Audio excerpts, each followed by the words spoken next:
हरिः ओम् एकदन्तवाहिन्याः स्वागतम्। अद्य वयं पृथुकाभिः अल्पाहारं कथं करणीयम् इति जानीमः। तस्मिन् के पदार्थाः आवश्यकाः इति एकवारं पश्यामः। पृथुकाः एकचमसपरिमितं माषाः चणकाः, मुष्टिपरिमितं भूमुद्गाः, किञ्चित् जीरकं, किञ्चित् सर्षपाः, आर्द्रकं, लवणं, हरितमरीचिकाद्वयं, पलाण्डुः एकः, तैलं, काचन कृष्णनिम्बपत्राणि, किञ्चित् कुस्तुम्बरी। शुष्कमरीचिका द्वयं, रक्तवृन्ताकम् एकं। प्रथमम् अनिलचुल्याम् अग्निं योजयित्वा एकं भ्राष्टं स्थापयामः। तस्मिन् चमसत्रयपरिमितं तैलं योजयामः।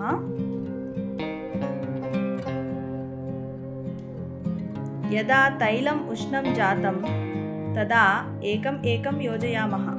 प्रथमं चणकाः, माषाः, अनन्तरं जीरकं, शुष्कमरीचिकाः,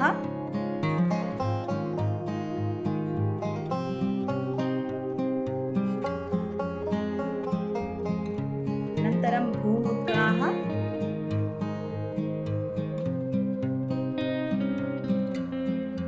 सम्यक् भर्जयामः।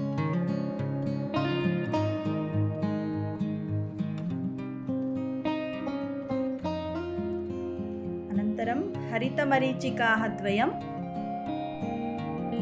कृष्णनिम्बपत्राणि,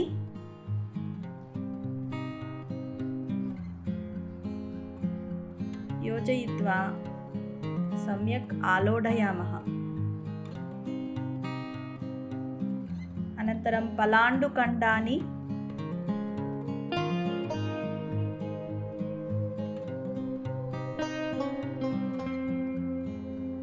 रक्तवृत्ताकस्य खण्डानि,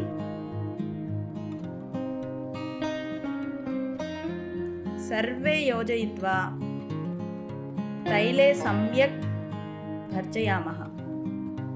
तदर्थं भ्राष्टम् उपरि शरावं स्थापयित्वा किञ्चित् समयं निरीक्षणं कुर्मः।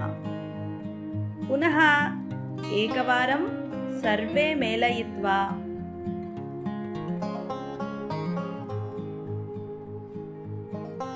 जलेन आर्द्रिताः पृथुकाः भ्राष्टे योजयामः।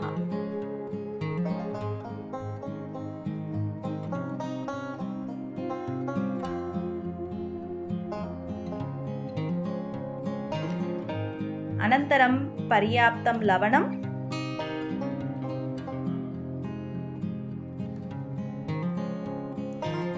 हरिद्राचूर्णं योजयित्वा सम्पूर्णतया आलोढयामः।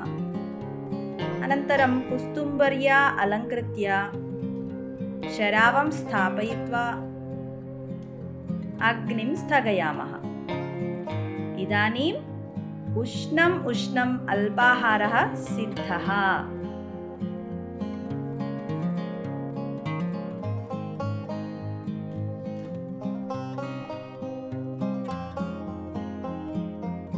रुचिः कथमस्ति इति मम पौत्री वदति।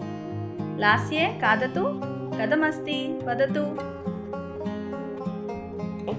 बहु स्वादिष्टमस्ति।